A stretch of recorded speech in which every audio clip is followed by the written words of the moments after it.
Peter, do you want to say anything about the Derrida archive controversy? Or Sure.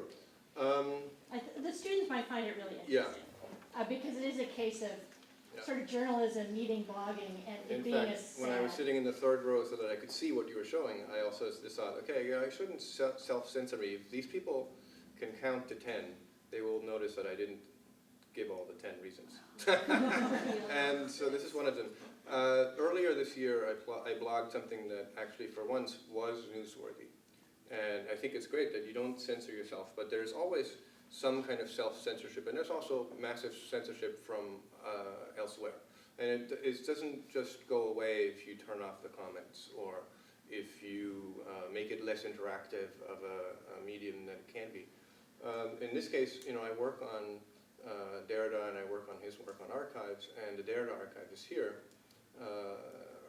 was located here, and there was something of a controversy about what's going to happen to his papers after he died, because he had started building up an archive here for many years, but not including the most recent 5 years, because that was stuff that he was still actively working on, lecturing on, and so on.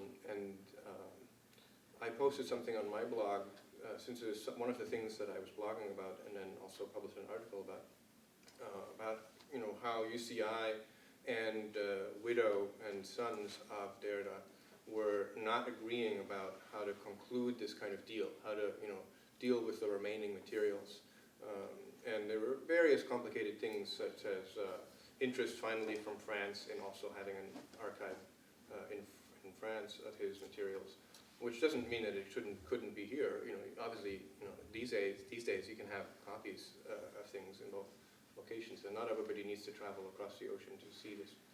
But anyway, it was something that I didn't intend to be inflammatory at all. It wasn't that I was trying to attract any positive or negative attention or traffic, right? And there are people who blog in an aggressive and maybe even calculatedly offensive way to do that. That was not at all the intention. It was just one of my fields of interest. I've been working on this for more than 10 years. Following this, I used to come to Irvine for the Derrida archive long before I was hired here, and it blew up in my face. And the only thing that protected me from actually getting some serious repercussions, I think, was that that day I got to this room, I got to say something in front of people for a conference that Barbara Cohen and I had organized, and so I was kind of in a, I was dressed up, I think. Maybe I was even wearing a defensive tie.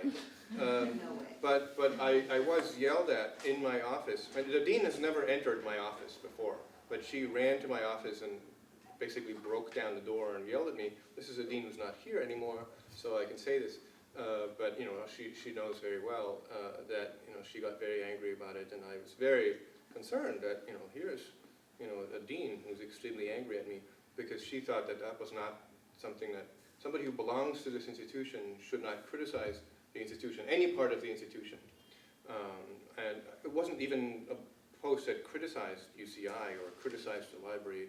It just criticized the fact that this is difficult to resolve. You don't sue the widow of one of your most famous faculty members over the archive. It's like, who else is going to give UCI their papers if the message is that the widow can be sued, right? We resolve it some other ways, right? And as it turned out, it made national news, and it was in the LA Times, it was in the Chronicle of Higher Education. Through really no doing of mine. I mean, I was not the deep throat. I was not the first source, but I was one of the few people who agreed to be quoted and to be on record. So if you're not shy and not afraid of media, then it can and will blow up in your face. And it is one of the 10 reasons why I stopped blogging. I was actually contacted by Jennifer Howard at the Chronicle, who ended up writing the article, and I think I was one of the unnamed sources about that, but I specifically chose not to write about that, just like I chose not to write about the law school incident earlier, because I get contacted and asked to go on record, and I always say no. So I do censor a lot of what Right. and in fact, I think I actually commented on your post on the Derrida thing. A comment saying, I have no comment on this. But just because people kept on, because if you Google a lot of UCI related things now, my name turns up, and people kept contacting me about the Derrida thing, so I wanted something somewhere saying, I'm not saying anything about this. But yeah, I mean, you're right. There has to be a certain kind of discretion. You know, you don't write about your advisor, for one, or you only write very flattering things.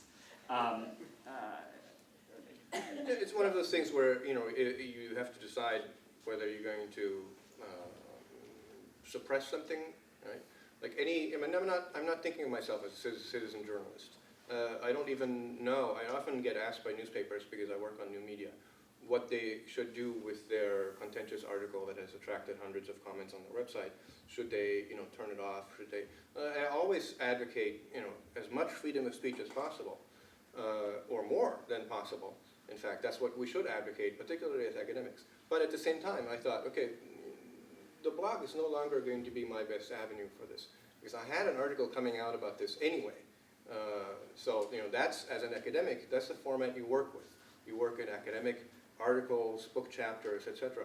And that, you know, the reason I blogged it was basically that I was, you know, announcing to myself and my one other reader that I was going to have an article about this eventually, right? It's not said in exactly that, but it's one of, you know, it's one of the things I've been working on for more than 10 years. So why not? You know, so it's not even that I then censored it and now I'm shutting down my blog because I got yelled at. No, I published this where it should be published, namely in an academic venue.